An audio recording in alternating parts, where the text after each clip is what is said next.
Alrighty, so today's update, we're going to be removing the remote start system that I attempted to install a year ago. It's actually hard to acknowledge, it's been over a year, but I was able to successfully get all these wires connected, but those peripheral wires to the turn signal, the fuel pump, which they say the fuel pump wasn't necessary, but I just couldn't find enough information to actually accomplish this job.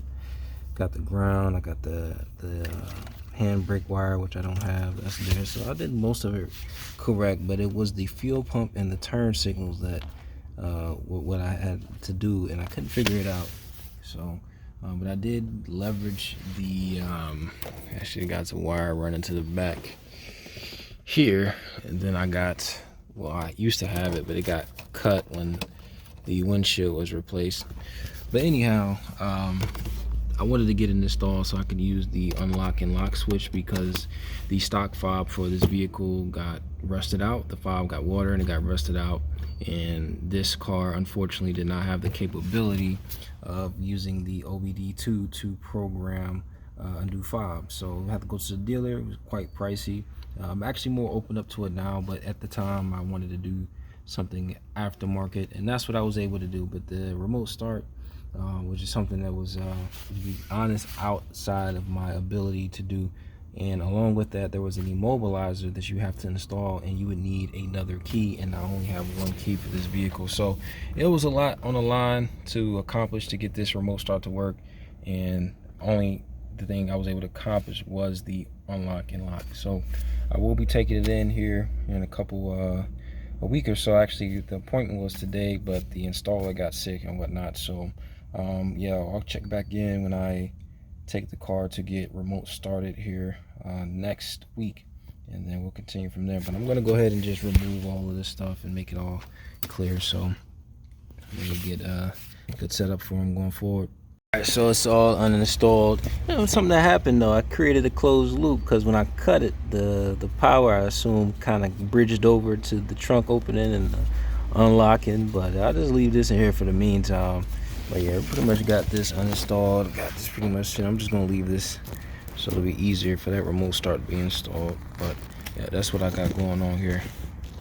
All right, so I'm at the shop, but to the shop over this way. And I don't think it's open right now. Yeah, it's not open right now, so I just dropped my stuff off.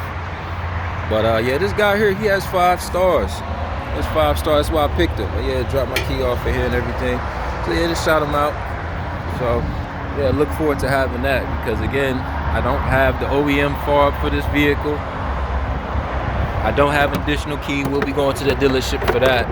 But I'm like, if I'm gonna go to the dealership and do that, then, you know, just wait. So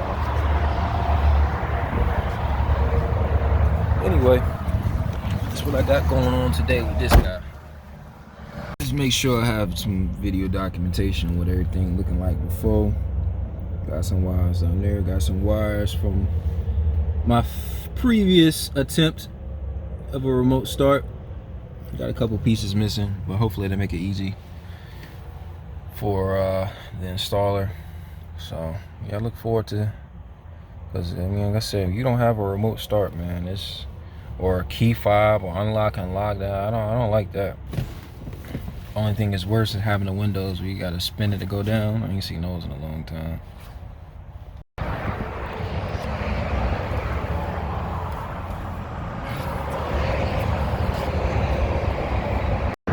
Alright, it look like we done here. How you going, my man? We all finished up here? What's that? The Buick? Yeah, we all good? All right. So like I said, the phone app is going to do all your locking, unlocking, remote start. But I give you a remote just so you don't have to open the app all the time, it's just to unlock the door. Okay. So lock, unlock, one press remote starts it. Hold it for a few seconds while it's remote started, and it'll shut it back down if you don't want it to run for the full 12 minutes. Okay. And then this button here, the aux, is for your trunk. Okay. So you hold that down for about 3 seconds until it pops. Okay, cool beans, man. And then you should have gotten an email on the ad box to set up your registration with Viper. Download the app and all that. For the app, okay. But it'll work for I think 24 hours before you have to make a decision on if I want to do it. Do you want the basic plan? Do you want to do the 1 year, the 2 year, or the 3 year? Keep in mind they do a discount every time you do longer terms like the 3 year. Okay. And then you can determine if you want to do GPS tracking as well. I already got that on there. Okay. Yeah. Well, that unit does it too. If you want to ever take the other unit out and just use that all in the app. Okay. Because that's actually, I don't know how accurate yours is, but that will show you literally where your car is parked in the parking lot. Okay. Pretty cool. It's like on the app too. Is it on the same app for Same the remote? app. Same. Okay. Might actually benefit then. And there's different apps for the Smart Start. There's the Directed Smart Start, Viper Smart Start, and Clifford Smart Start app. Okay. They all work. They're just different color theme. Like Clifford uses a blue background. Viper's yellow. I want to say Directed is black. Okay. But they'll all use your same login. Okay, that sounds good, man. Well, I appreciate it. How you doing, man? You all right? Every time the weather changes, man, I just get sick. Oh, okay, yeah, because it's 36 tonight, so that's what it's saying. So I'm like glad this just got finished up. So one more time for the let me repeat this one more time just for the record. So you're saying obviously unlock. One press for the remote start to start it. Okay. And then if you change your mind and you want to save some gas, shut down early, just hold it until the parking lights turn off. Okay.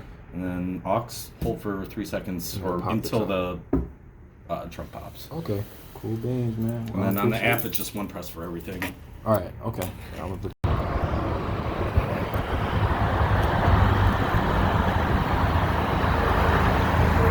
All right. So got it set up, but check this out, right?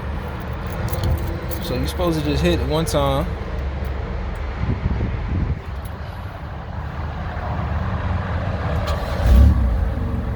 All right. Make sure I ain't crazy now. Now I don't got the key in there, so I'm gonna put my foot on the brake. Oh wait, hold on. It just turned off on me. Hold on.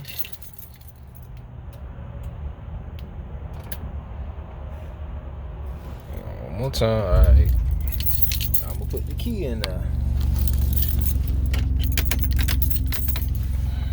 All right. We got an issue. Let me get this figured out. All right, so I just spoke with him, but he basically was saying this is a safety feature. I understand it. So you can restart it remotely, but here's the thing: if someone breaks into your car and they try to start it without the key, it cuts off. It's a safety feature. But what I have to do is I basically have to put the key in the ignition and turn it. So, yeah. All right, we all good. Hey, it works. We make the dream work. So, on to the next. I'm gonna finish the interior in here. I got a radar that needs to be fixed. I got my rain sensor here that needs to be fixed. So one step at a time, we bring sunshine. And that's today's update.